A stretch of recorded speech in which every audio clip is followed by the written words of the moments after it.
Just want to say a nice big welcome and hello to everyone that's joining us for this MGA market briefing session.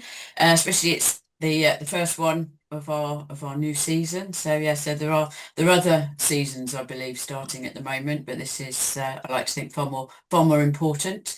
And yes, pleased to welcome AmTrust today for our first session of the after our little summer break. So I've got a little bit of housekeeping to do. So anyone who's attended these before will have heard it, but at least they'd have had 6 weeks off of my housekeeping. So just a few bits and pieces to help us stay with you for the duration of the presentation. So first couple of bits, asking you a few things if you could not do. So please could you keep cameras and microphones off, because it just gives us a little bit of help with the technology. And as I said, we really would love to stay with you to the end of the presentation.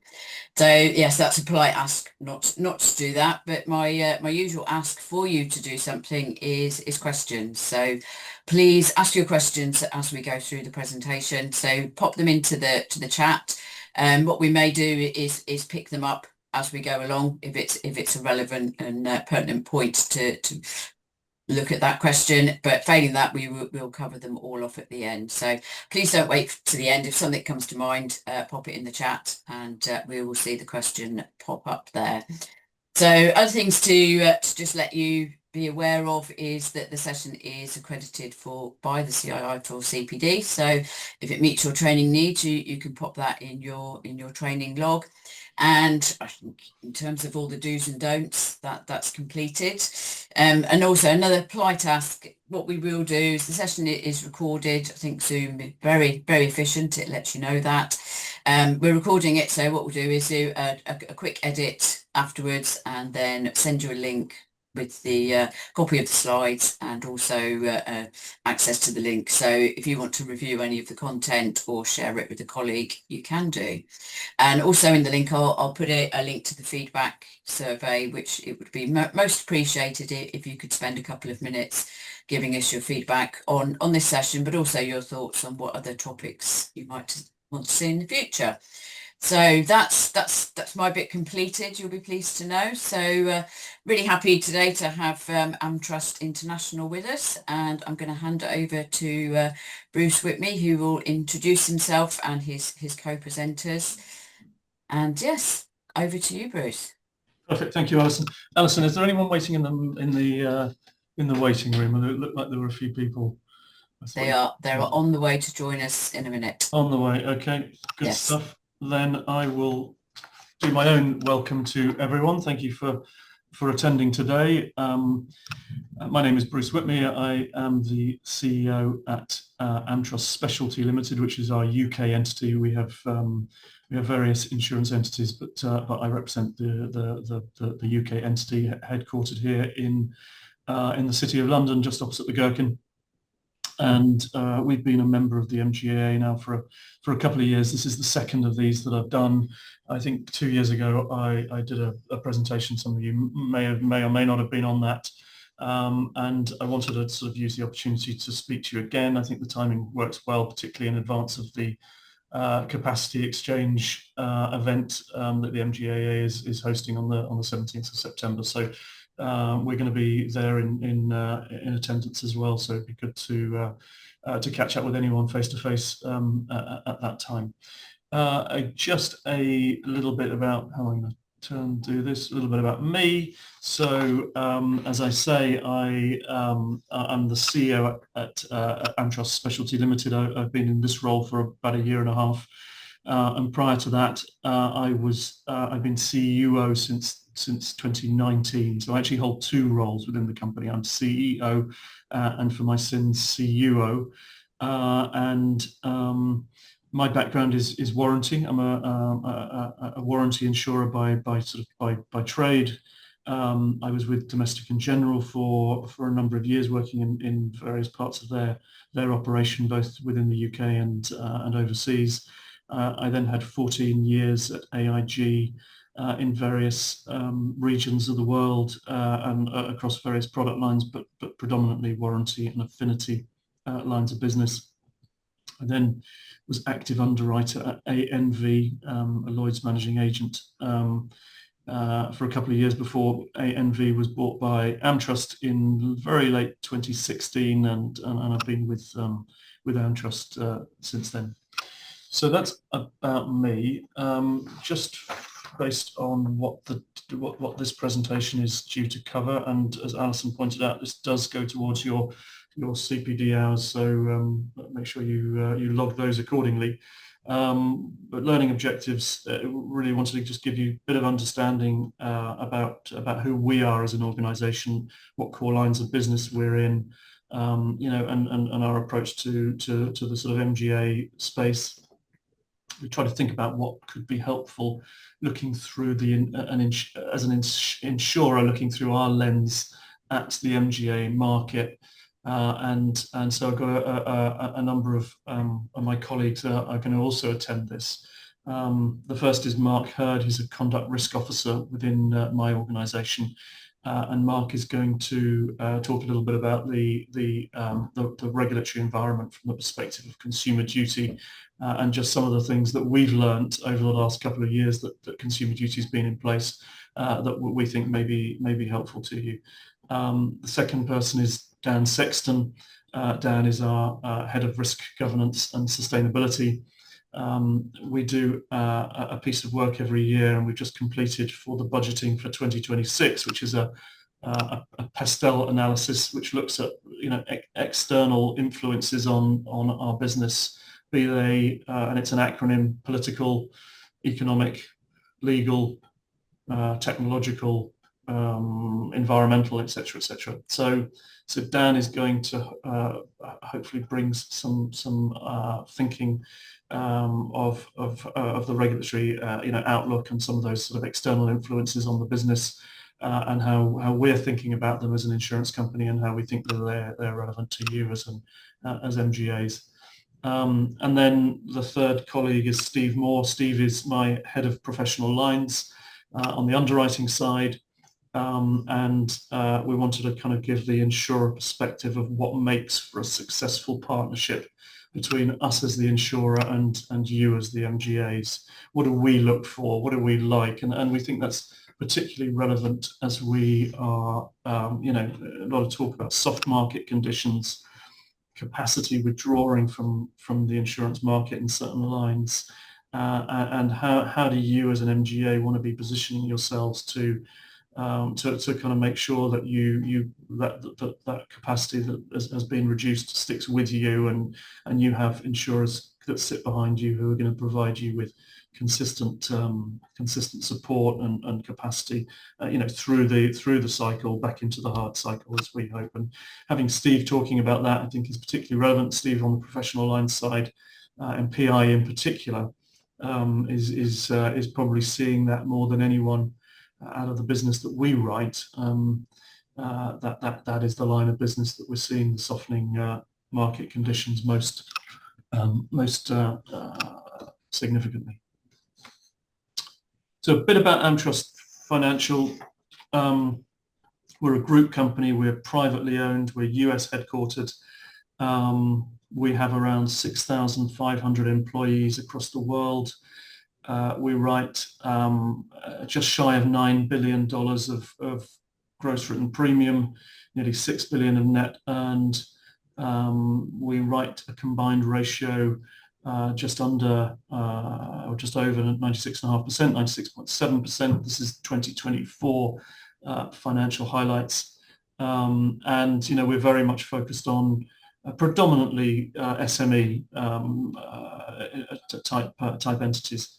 Our business splits down into sort of North American and everything else in a typical US company style.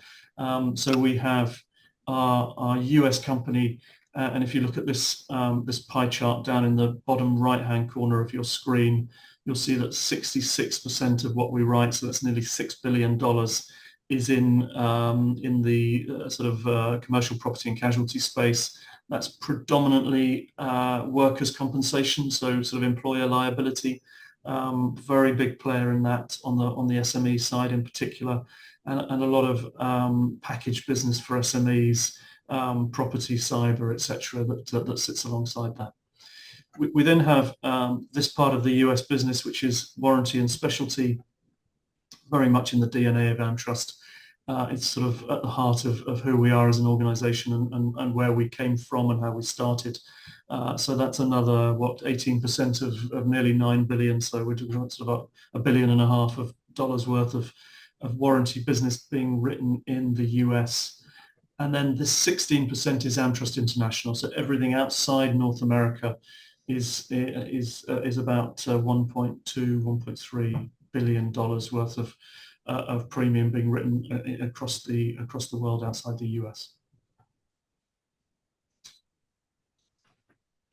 So AmTrust International is made up of a number of business units. There are actually 4 insurance companies in AmTrust International. 2 of them I'll park immediately. One is an Italian med-mal provider. They're getting it more into other lines of business, but they've always predominantly been offering Italian med-mal. It's a Milan-based company. The second one is a relatively small insurance company that writes business for Car Care Plan, one of our MGAs, and they specialise in motor warranty, gap, and some of the additional affinity products that sit around the sort of motor trade. They work a lot with the likes of Jaguar Land Rover, so both OEMs and dealerships, providing products to customers who are buying vehicles. The other 2 insurance companies are, one of them is ASL, the company I represent, and AIU, which is Dublin based. So between ASL, based in the UK, and AIU, based in Dublin, we write our specialty lines of business across the world. So obviously Dublin was set up post-Brexit for predominantly EU business, and our London-based entity is for UK and kind of rest of the world outside of the EU. So we write, as I said, about 1.4 billion of GWP. We write with a very strong combined ratio across 13 countries in 34 sites, and we've got a pretty open appetite. A lot of our business is everything we write is delegated, and therefore our key distribution is MGAs. We work with around 80, just this London-based company, ASL, works with around 80 coverholder MGAs distributing our product. We write nothing really on a direct basis.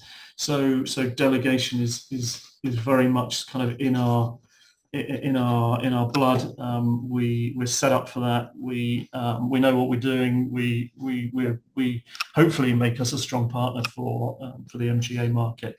We own some MGAs, but not on an exclusive basis. So we work for each of our lines of business with our own MGA and partner MGAs, many of which we've worked with for 10 plus years. So longevity of those relationships is particularly important to us. So these are the 5 core lines of business or core classes that we're in. I'm not going to go through these individual. I'm not going to go through the individual sub products, but this pack will be available, I think, afterwards anyway. And we have a head of class for each of these. The property head of class is Andy Camber. For warranty, Rob Sadler. For mortgage and credit, Sagata Basu. For legal expenses, it's Simon War, and for professional lines, it's Steve Moore, who's on the call and is going to talk separately. So yeah, MGAs is kind of what we do. It's very much a delegated model, and we like to work with trusted partners, trusted MGAs. And by trusted, and we're talking about good alignment of interest between us as the insurer and you as the MGA. We want to work with companies that get the regulatory environment, that we're not having to drag MGAs kicking and screaming into the consumer duty world. It's something that they get and have their own approach to, and fair value assessments are being done and all that kind of thing. We want to work with companies that really understand their clients, We want to work with companies that provide good, clean, regular data that we can rely on, and that are generally, easy to work with, that we can build up a really good long-term relationship with. So I'm going to come back to these lines of business I've got a slide at the end which gives you the faces and the names again. So each of those heads of class I'll have on a later slide. So you'll be able to go back to that. But for now, I'm going to hand over to Mark Hurd, who, as I said, is one of our conduct risk officers within ASL, within my company, and he's going to talk to this slide. Mark, over to you. Thank you, Bruce. Hello, everyone. So really, there's been a hell of a lot of regulation that's gone on in this area since 2021. And as things settle, I just wanted to go through some key areas in the slide about what we've found with discussions with the regulator, about what the main key messages are at the moment and what they're focusing on. It's definitely true that the regulators are becoming more and more data and more MI savvy and a lot more focused in those areas. One of the main areas and what I've done on this slide is looked at the actual pillars of consumer duty, the 4 pillars, which also we include in our fair value assessments. So the first real key area is the target market statements. And this has been particularly relevant when we've had discussions with the regulator. The target market really needs to be a foundation of which you build your product offering to customers. If you don't have a good foundation, you won't be able to build a good house. And the same goes with target market. It's a foundation for good customer outcomes, and it's important that you get as much detail as possible within that target market. It identifies who the product's designed for, who it isn't designed for, and aims to meet the customer's needs, including any characteristics of vulnerability. Once you have that strong target market, as I said, then you can map your customer journey to identify the processes to ensure that your product offering meets the target market and you're getting your product to the right customers. Price and value is another one that's been really key, and the regulator continues to focus on this, looking at the length of the distribution chain, seeing whether it's like challenging, do we need that many people in the distribution chain? And it's particularly key in this area that we have the MI and we have the ability to say the services that are provided for that acquisition cost. And that's something that we've been focusing on at AmTrust, particularly over the last 12 to 18 months, is to try and understand that from our distributors so we have the answers if we're asked by the regulator. We also measure for our products against 10 key risk indicators, and we monitor them constantly and report on them quarterly to our product governance committee. Again, MI focused with where the regulator's going, and we can see any indicators of any current customer harm or foreseeable customer harm, which is what the regulator talks about. Next area is customer understanding. So particularly around vulnerable customers that the regulator is really concentrating on. It's all about making sure that your communications are as simple as possible for customers to understand. We do a lot of work on this with our wording specialist in ASL, looking to bring that reading age down on our documentation and making sure that we can reduce as much jargon as possible. We look at a lot of customer feedback that we get from our distributors, or either on FIFO or Trustpilot, things like that, to indicate whether we've got any issues with regards to that. And again, when we do our product governance and when we do our fair value assessments, we make sure that we ask for the target market statements from our distributors, just to make sure that we both align and we're both delivering on the same aim to the customer. And finally, customer support. So we work with key partners to make sure that our claims and complaints are good. The customer doesn't always, it's the moment of truth when the customer comes to use your product and they decide about whether they're going to use you or not in the future by that customer support. So we're constantly looking at our complaint reasons, our complaint outcomes, and seeing anything against the product that we may have not delivered. Is there a root cause? And what can we do to actually see if we can change the product or slightly amend some terms on the product? And what's key at the moment, we've been doing a lot of work, is gaining vulnerable customer data, so that we recognise that most vulnerability really happens at the point of claim, and we're focused on getting as much data as that as possible so that we can monitor, again through MI, what the customer outcomes are for non-vulnerable customers as well as vulnerable, and whether there is any bias with that, and whether we're having the same amount of customer outcomes regardless of whether a customer is vulnerable or not. So those are the main key takeaways with our discussions with the regulator that I wanted to go through today. Perfect, thanks, Mark. So, sorry, I'm just put my own little spin on this. So, just going back to the first one, target market. So, we were unfortunate enough to be, well, we were unfortunate enough to be one of those companies that offered gap insurance, and the FCA took gap insurance off the market temporarily, and through that we had to do some heavy lifting to kind of get ourselves back in a position where we could start selling that product again quickly, which we did. But we learned a huge amount through that process about what the FCA are really thinking about when they look at fair value and the fair value assessments that we need to all be doing on the products.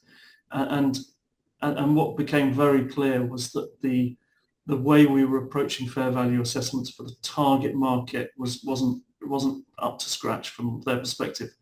In their view, everything hangs off that part of it. You need to work out who is your audience for this product that you're building, and who isn't your audience, as importantly. So who is this for and who is it not for?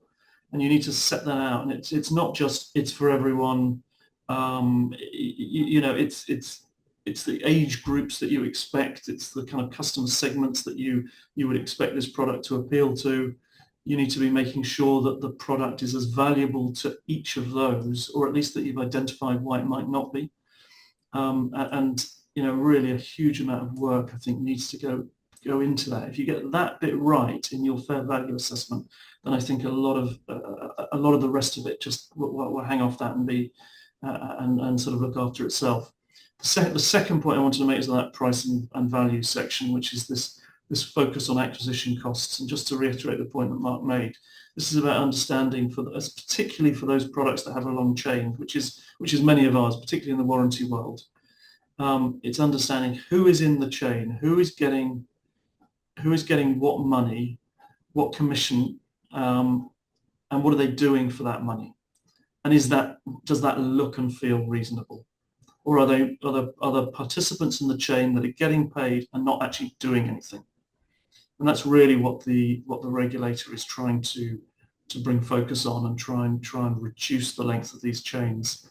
But at least that we need to be able to say, who is in the chain and what they're doing, how much they get paid for it, and that we think that's a reasonable amount. Third thing I wanted to just go back to was customer understanding, and this point that Mark made about the average reading age. I think they say that the average reading age in the UK is 11 years old. Is that right, Mark? It's something like that? Yeah, I think Therefore, so, yeah. the regulator, a frightening statistic, but the regulator would expect us to be writing our documentation in a way that can be read and understood by an 11-year-old. I mean, that's effectively it. So that really kind of focuses the mind on how we need to be approaching these kind of things, what lens we need to look through. Mark, anything else on vulnerable customer? I'm thinking about kind of what is a vulnerable customer and what the regulator's thinking about that. Yeah, so the FCA defines a vulnerable customer as someone who, due to their personal circumstances, is especially susceptible to harm, particularly when a firm is not acting with appropriate levels of care. So that's the regulator's definition. And they look at 4 drivers of vulnerability. So your vulnerable customer just isn't your person that's 85 years old, because they might not be vulnerable. They may be not vulnerable at all, and it's wrong to actually segment that. But it's looking at 4 different areas, which is health, life events, resilience, and capability. And in each of these areas, there's different types of vulnerability. So, for example, in health, it's any physical disability, any hearing or visual impairments. For life events, it could be a customer's got care and responsibilities. They've had an income shock that they're trying to deal with at the moment, which is really clouding their sort of like thoughts and how they communicate. Any resilience, have they got low savings, low emotional resilience? and capability, with regards to what Bruce was saying about poor literacy or numeracy skills, making sure that we have that wording as simple as possible for the customers. So those are the main drivers really of vulnerability that customers. It's a really, I think we'd all agree, it's a really tricky area because there's some people don't want to be labelled as vulnerable, and therefore they might be less willing to put their hand up about it. We have the whole issue about whether it's self-assessed or whether we feel that call centre staff should be determining on their own whether they think someone's vulnerable, but then the potential for DSARs and for information sharing requests to come in on people, that can blow up. So our view is that claims is the key. It's giving customers the opportunity through the product journey, whether it's at point of sale or through the point of claim or midterm adjustments, to be able to say that they've got and record that they've got specific issues that they want taken into account. Obviously, we do get a lot of people complaining, saying I'm vulnerable and you should therefore you should pay my claim. Obviously, it doesn't work like that. This is really about making sure that we're doing everything we can to find a way to make their interaction with us as easy as possible. And if they have vulnerabilities, that we're able to take those into account, whether they're physical or otherwise. Okay, Mark, thank you very much for that. I'm going to move to another slide and hand over to Dan Sexton. Thanks very much, Bruce. Good afternoon, everybody. My name is Dan Sexton. As Bruce mentioned, I am the Head of Risk, Governance and Sustainability at AmTrust. I'm delighted to spend a couple of minutes today just to take you through some of the key themes, risks and opportunities that we are seeing both internally at AmTrust, but also in the wider insurance industry. As Bruce mentioned, we have various risk lenses through which we identify themes and trends, and one of those is called a PESTEL analysis. It talks to politics, economics, social, technology, environmental and law, and you'll be pleased to know I'm not going to go through each of those individually, but I did think it was worth just touching upon a couple of key themes that we've seen in 2025 that impact more than one of these groupings. The first relates to politics and economics and the global trade position, and specifically tariffs. I'm sure many of you or all of you will be aware of changes that have been brought about by the US administration that are having wide-ranging impacts. And I would kind of come at it from a couple of different angles. So from an insurance perspective, and both of these have the customer at its core, it's worth thinking about trade and tariff impacts, both from a primary impact and a secondary impact. And what do I mean by that? From a primary impact, what is the impact on the underlying goods that may be insured? So if you're in a warranty business or an auto liability business, how are the cost of goods being changed? From a secondary impact, what is the wider change in the macroeconomic environment? So are trade changes, tariff changes, is that having an effect on inflation rates, interest rates, and really those lines of business that might be more impacted by changes to the global economy? So for example, credit business. A way of approaching in terms of assessment and how to identify that, and really, the best economists in the world, they've struggled to understand where this is going and how it's going to play out. So a large focus for the insurance industry has really been around, okay, are our product offerings resilient? What levers do we have available to support customers as their needs change in the changing economic environment? A second area that we've been looking at closely relates to the technology and legal aspects, and that's around AI. Again, pretty hard to avoid the topic of AI recently. It seems to be everywhere you turn. And we are, again, looking at it from a couple of different angles. So firstly, around AI use cases. How are we using AI internally, and how is AI being used within the industry to help drive forward progress? So whether that's looking at AI to support assessment of claims, significant amounts of documentation, all of that kind of stuff, or even potentially policy provisions and gaps there, or legal contracts. The second piece is wider again, is how is AI potentially going to disrupt the commercial environment? So the underlying demographics, if you will, that are being insured. So again, an example might be if you offer business liability or workers' compensation, do you expect to see significant changes in the employment population, either absolute terms or moving to different positions? And so with both of those themes, the core piece has been really utilizing those strong customer relationships, understanding how the needs may change in the short and medium term, and making sure that we're getting ahead of the curve in both of those aspects. In terms of the social and the environmental buckets that you see on the screen, I'll combine those into a separate piece. If we could just go on to the next slide, please. So those two buckets are significantly involved in sustainability, or as many of you may know it, ESG, and that overlaps closely with climate change, both from how is climate change impacting the insurance industry, and what role does the insurance industry have to play in mitigating its effects on the climate. Again, 2025 has been a year of kind of changing positions. We've seen changing rhetoric coming out of the US administration. We've seen a softening of reporting requirements for European businesses. And then in contrast to that, you have the UK government, which is really positioning itself as a global leader in this space. And that's with the aim of attracting capital investment into the UK. A follow-on impact of that is legislation or regulation, which potentially could impact the insurance industry in this space. And I would just highlight three pieces, all of which are in consultation phase at the moment, but depending upon where they land, could significantly impact on how insurers and other financial companies are thinking about this space. So there's the PRA Climate Directive, sustainability reporting standards, and transition planning, which is a UK government initiative.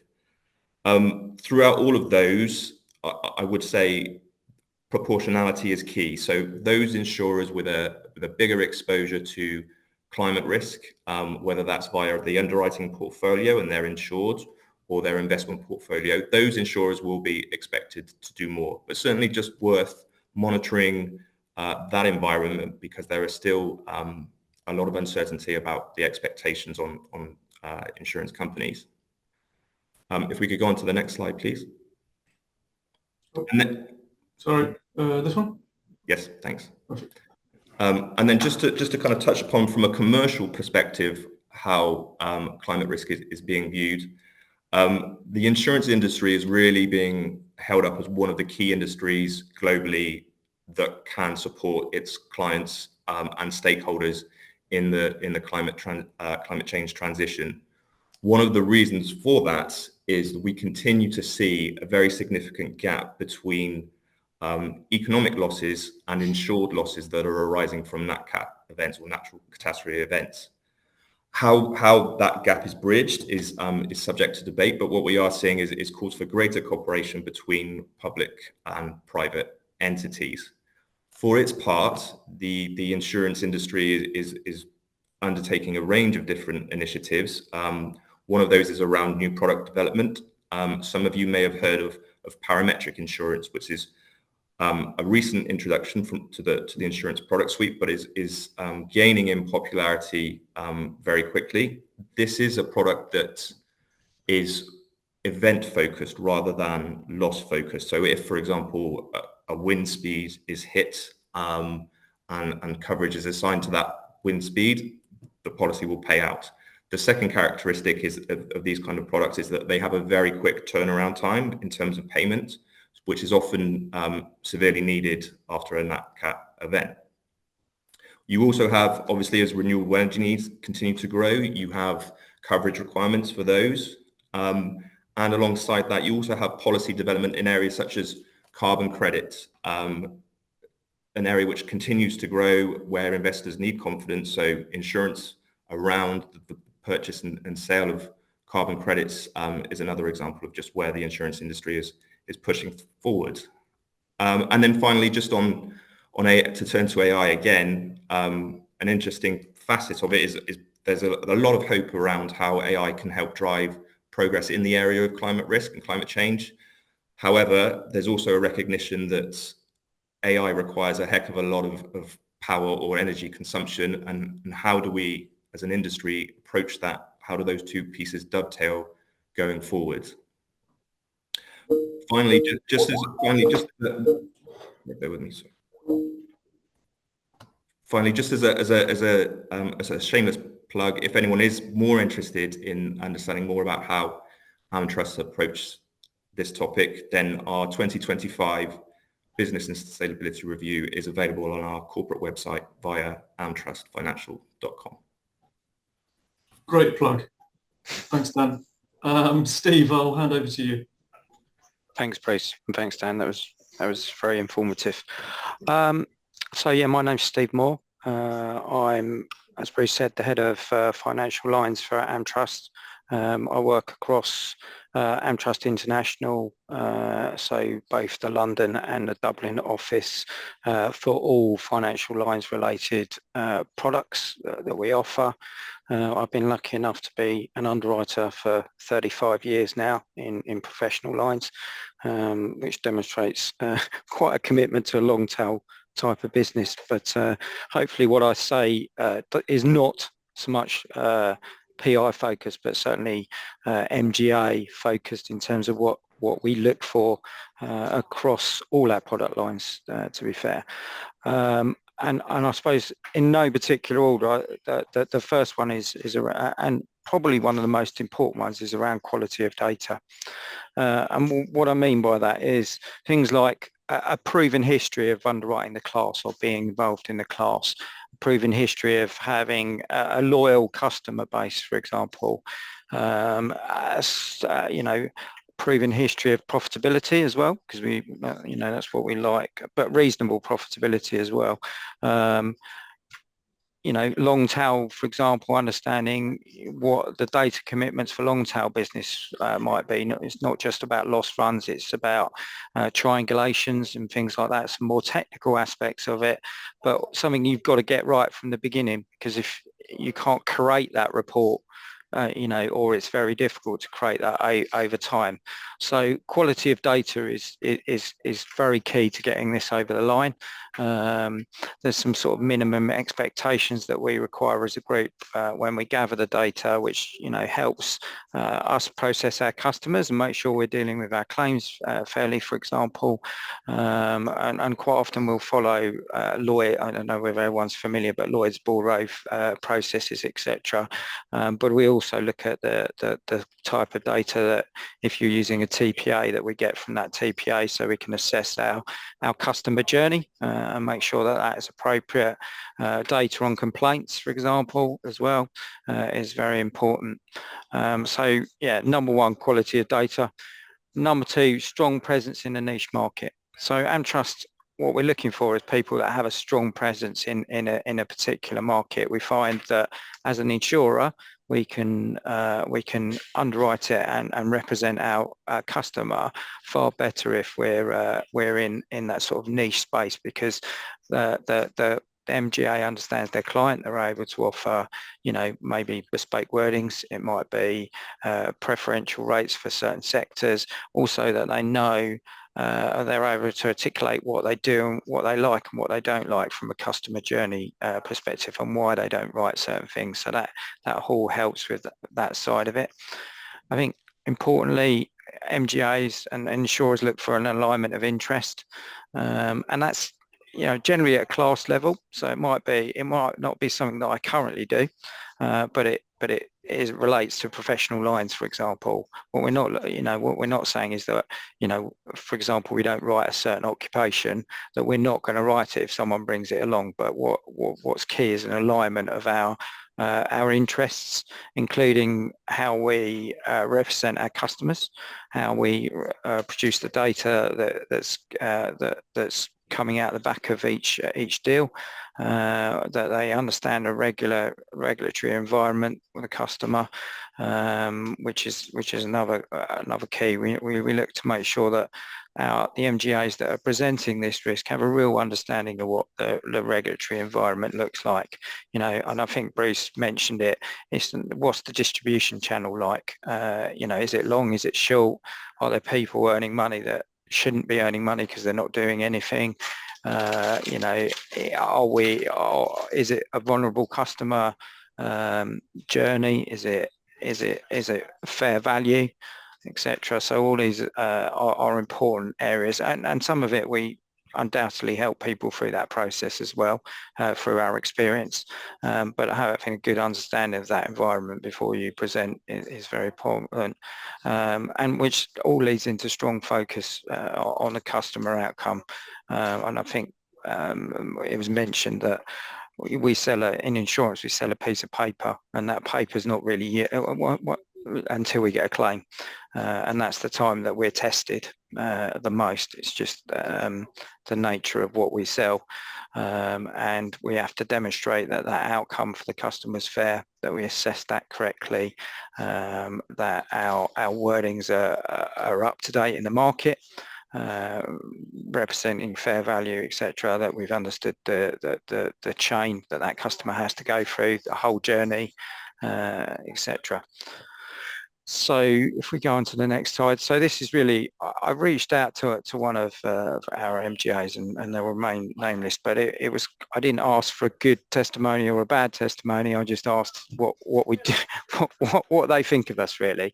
And I was quite pleased to come out with the sort of comments around partnership, about good data, solid based balanced relationship. So, not saying no all the time, but not saying all the yes all the time. I think it's an important thing. We allowed this particular business to flourish, and I think one of the reasons they flourished is because of the quality of data. We met them four times. We meet most of our cover holders 4 times a year, and we don't just concentrate on the numbers. We concentrate on the customer journey, what they've done well, what they've liked to have done, what they haven't been quoting on, for example, and they perhaps should have been, what they have been quoting on, and perhaps need to sort of take the accelerator off in the market, and them and us demonstrating a clear strategy. They have a strong distribution channel which fits AmTrust. I think we mentioned earlier we like that small to medium enterprise.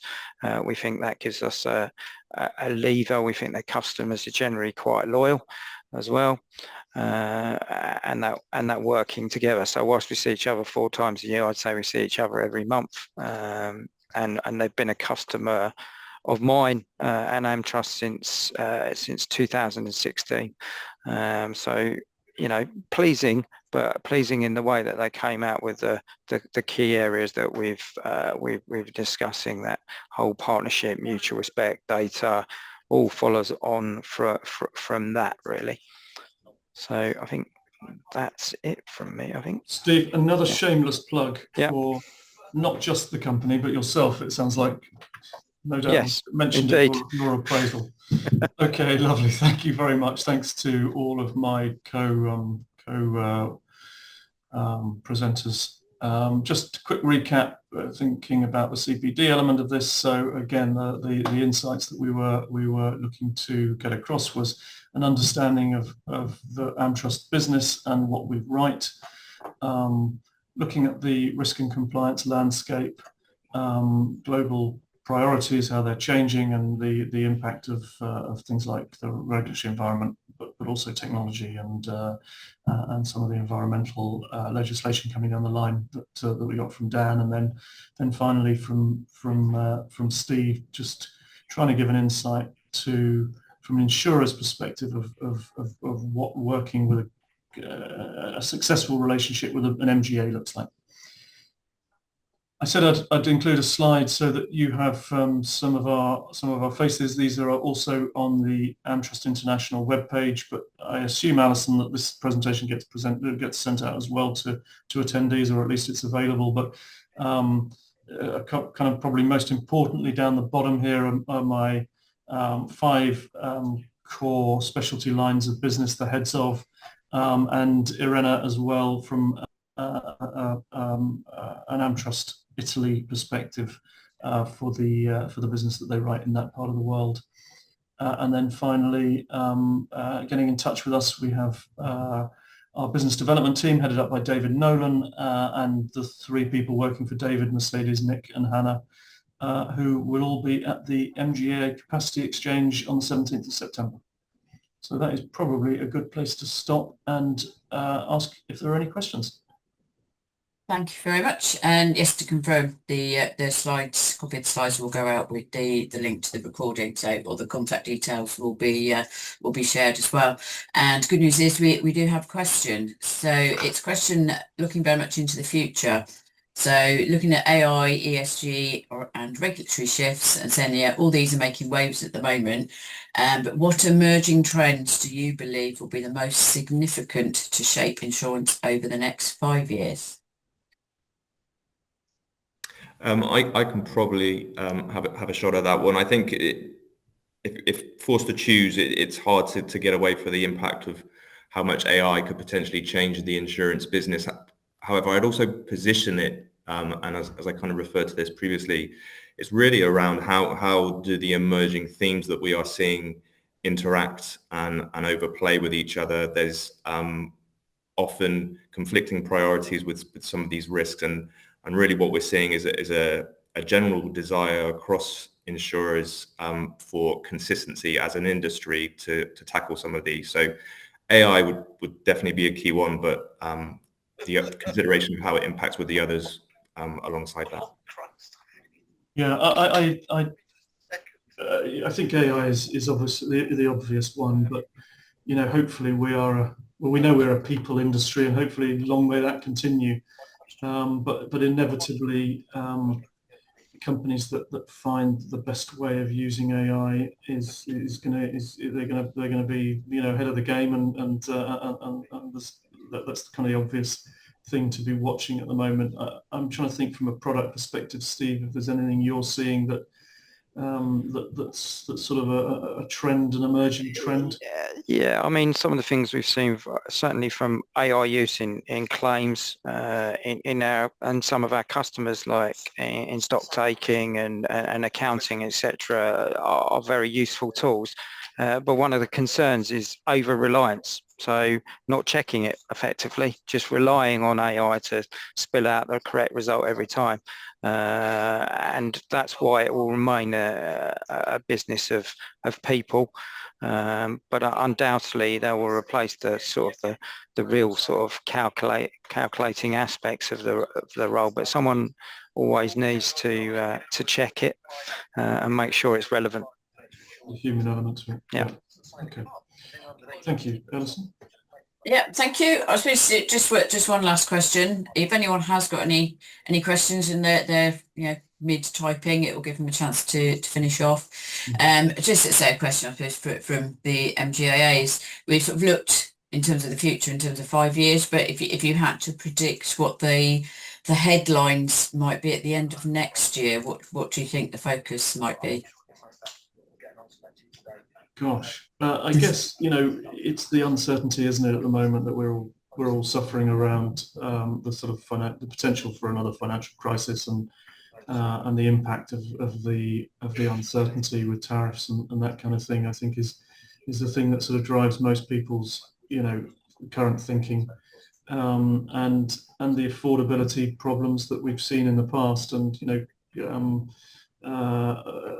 across not just our sort of our personal lines type of businesses, but also in thinking in Steve's world, in his PI market. We're a big player in solicitors, we're a big player in IFAs, and the ability of these sort of companies, smaller companies, smaller partnerships, firms to afford premium and that kind of thing, especially if we go into a financial crisis. So I guess that probably is front of mind, I think, from our perspective.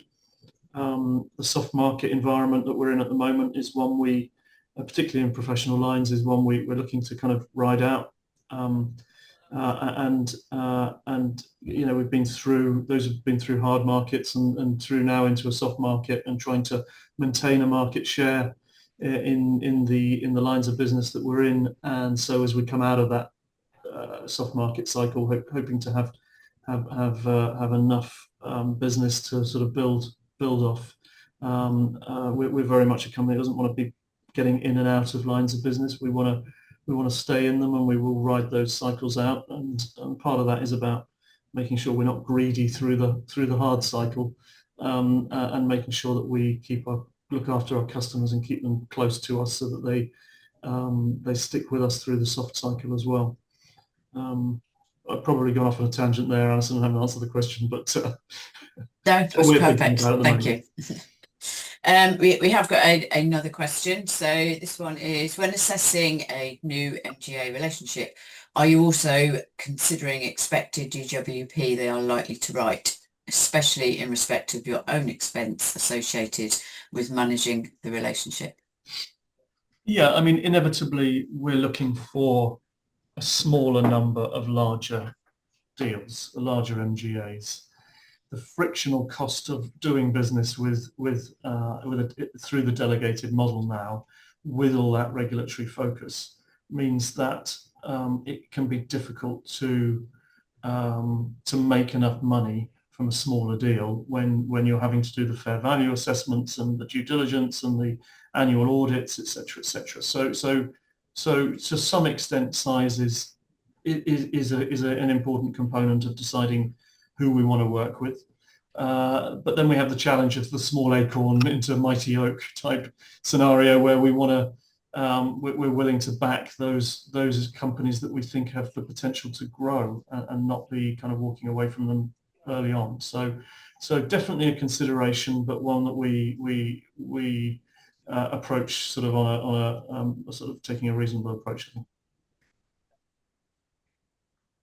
Thank you. So we've oh, sorry. Sorry, yeah, I would agree with what Bruce says, and it goes on to what we've said about strong presence in each market, keeping market share in when market softens.